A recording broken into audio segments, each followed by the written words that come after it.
ఎంతకన్నా మంచిగా పాస్పోర్ట్ తీసుకున్నాను. కానీ 2 తీసుకున్నందుకు నేను లాస్ట్ 2 ఇయర్స్ థాయిలాండ్ పోయి వచ్చిన, అలాగే ఇప్పుడు ఇంటర్నేషనల్ ఫ్లైట్లో దుబాయ్ పోయి వచ్చిన. మరి ఇంత మంచి అవకాశం ఎక్కడ లేదు. అలాగే మన దుబాయ్ నుంచి star cruise Doha and Qatar అక్కడ వచ్చి క్రూజ్ ట్రిప్ పాస్పోర్ట్ ఉంటే స్టార్ క్రూజ్ పాస్పోర్ట్ ఇచ్చినాం. మరి నేను నా డబ్బులు కట్టినంటే ఏం లేదు. ఫారిన్ ట్రిప్ ఏదైతే ఉందో దానికి ఎవరైతే ఎలిజిబుల్ అయినారో ఆ ఎలిజిబుల్ అయిన వాళ్ళకి గ్రేట్ వెస్టేజ్ ఇండియన్ ఈ అవకాశం ఇచ్చింది. ఇక్కడ సార్ వాళ్ళు అన్నంలో బిఫోర్ టీ 1 గంటలో తాగుతాం, లంచ్ 1 గంటలో చేస్తాం, డిన్నర్ 1 గంటలో చేస్తామంటే 100% మేము ఇక్కడ ఎయిర్పోర్ట్లో టీ తాగి హైదరాబాద్లో శంషాబాద్ ఎయిర్పోర్ట్లో టీ తాగి వెళ్ళినాం. దుబాయ్లో టిఫిన్ చేసినాం. డిన్నర్ వచ్చేసి స్టార్ క్రూజ్లో ఖతార్ కంట్రీలో చేసినాం. అంటే 24 గంటలలో ఆ విధంగా ప్లేస్ ఉంది. మళ్ళీ అక్కడ కూడా ఇక్కడ బంజారా తాజ్ కృష్ణ తాజ్ బంజారా హైదరాబాద్ ఎక్కడ హోటల్స్ ఉంటాయి.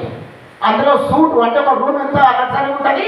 అలాంటి లగ్జరీ సూట్ కేవలం ఒక ఇద్దరికి కలిపి ఒక రూమ్ ఇచ్చినారు అక్కడ. అంటే అంత లగ్జరీ లైఫ్ మరి ఎక్కడ లేదు. ఇంకా బుర్జు ఖలీఫా ఆడ పోవడానికి అంటేనే అసలు మన మామూలు పర్సన్ కాదు. ఇంకోటి దుబాయ్కి పోవాలంటే జాబ్ చేయడానికి పోతాం. కానీ మేము ఇండియన్ కరెన్సీ తీసుకున్న దుబాయ్ కరెన్సీ అక్కడ ఖర్చు పెట్టుకొని వచ్చినాం. డబ్బులను ఖర్చు పెట్టుకొని వచ్చినాం మేము. ఇంకోటి మా జోబులో పర్సనల్ ఇప్పుడు థాయిలాండ్ కరెన్సీ ఉంది, దుబాయ్ కరెన్సీ ఉంది.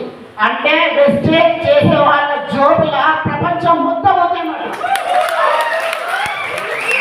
కరెన్సీ కాదు ఇక్కడ ఇండియన్ రూపీ కాదు, డాలర్ అయినా మన జోబులో ఉండాలి. అంత సత్తా కల్పించేది అంటే ఇక్కడ అప్లైనర్ నమ్ముకొని చేయి పట్టుకుంటే చాలు ఆటోమేటిక్గా వాళ్ళు తీసుకెళ్తారు. బిజినెస్ అంటే ఏదో సేల్స్ గర్ల్ చేసే బిజినెస్ కాదు. వెస్టేజ్ అంటే జస్ట్ ప్రోడక్ట్ కొని ప్రమోషన్ చేయండి. ప్రమోషన్ చేస్తే అదే సక్సెస్ అవుతుంది. ఇంకా నేను స్కాట్లాండ్ నెక్స్ట్ ట్రిప్ ఉంది జూన్లో, మళ్ళీ ప్యారిస్ సింగిల్గా నేను 2 ట్రిప్పులు వేసిన. ఇప్పుడు రేపు అప్లై చేసిన అన్ని డాక్యుమెంట్స్ కూడా కంప్లీట్ అయిపోయినాయి. నేను మా పాప ఫ్యామిలీ వెళ్దామని ప్రయత్నం చేస్తున్నా. 100% ఫ్యామిలీతో వస్తుంది. మరి ఖర్చు ఎంత అవుతుంది? లక్షలలో అవుతుంది కదా. నాకు ఏం లేదు.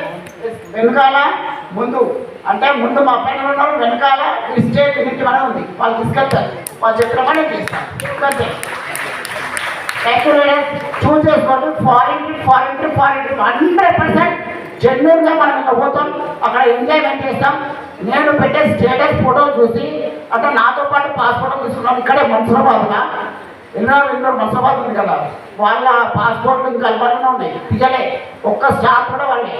నా పాస్పోర్ట్ మాత్రం వెస్టేజ్లో చేసినందుకు 3 కంట్రీల దేశాల పాస్పోర్ట్ స్టాంప్స్ పడ్డాయి. ఇమిగ్రేషన్ అంటే మళ్ళా ఇక్కడ వెళ్ళడం కూడా వెల్కమ్ టు వెస్టేజ్ డెలిగేట్స్ అని పక్కన వారి కోసం ఒక 10 పెట్టాము. మనం లోపల సార్ కూర్చున్నప్పుడు అది చూస్తే నా ఆనందం తట్టుకోలేదు.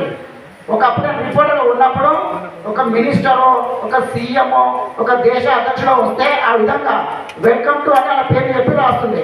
కానీ ఇక్కడ బ్రౌన్స్ లెవెల్ సిల్వర్ లెవెల్ ఉన్న వాళ్ళకు కూడా CEO కంపెనీ CEO ఎవరైతే SP Gautam Bali sir and building team SP Bali sir వాళ్ళతో పాటు సమానంగా మనం కూడా అవకాశం ఇచ్చినాం. అంటే ఈడ కులం మతం లేదు, పొట్టి పొడుగు లేదు, నల్లగున్నవా తెల్లగున్నవా లేదు. 2 కాళ్ళు 2 చెవులు 2 కళ్ళు ఉంటే చాలు. వెస్టేజ్ అని నమ్ముకుంటే చాలు. Thank you very much. ఎక్కువ మాట్లాడుతుంది. Thank you.